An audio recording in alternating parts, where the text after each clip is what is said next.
Welcome to Rocco's Modern Life. This is a supplement to the first episode where I clarify a couple of things from that video.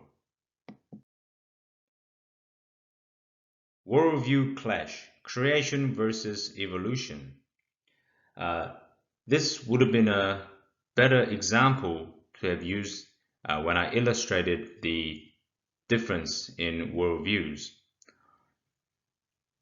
Now, the purpose of the channel is to promote reasoning as a skill to develop human potential. And reasoning is like the rational mind, having a good reason to believe in something and not just believing because we're told to. My argument is that both faith and evidence-based science are valid ways of knowing and building knowledge, building our worldview. Now, worldviews can change throughout life and can also clash. Now, if you're someone who both believe in creationism and evolution, how does our mind, how does our brain allow that to happen? So I talked about critical thinking as a tool that we use, and it's mainly concerned about what is true. Can you falsify a claim to get to the truth? Right? Now, I'd like to elaborate this time and say that critical thinking favors science, the scientists, the evolution in this case. Why is that? Because absolute truth cannot be falsified. If you are someone who believes in creationism, claiming the absolute truth, using that language of absolute truth of how we got here, the alternative is unthinkable. It's almost as if the thinking stops there. Whereas scientists, they continue to search the truth, but it's a relative truth under a specific circumstance, and it's based on available facts and evidence present at the time, so it can change.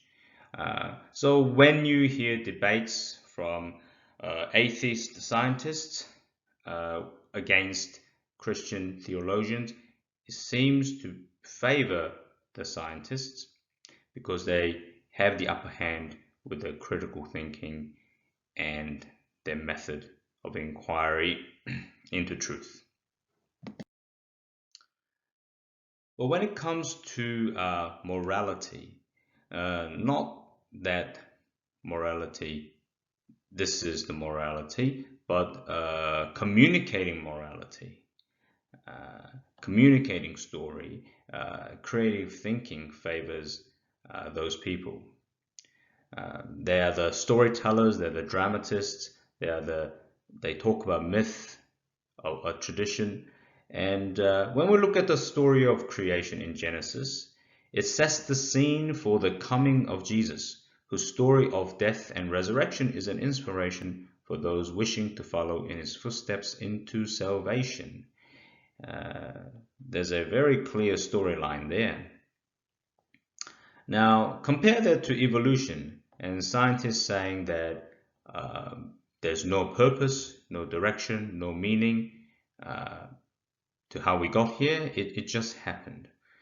So it lacks that sort of storytelling drama. And so I come to see morality is something to be communicated, as in when we watch a movie or read a book, we say the moral of the story is. And I did talk about moral intelligence, but it was just something that we can communicate. And creative thinking is something, the tool that we use to express ourselves better. So hopefully that kind of elaborated a bit more on the first video. And if you have any questions or comments, please leave in the space below. Cheers.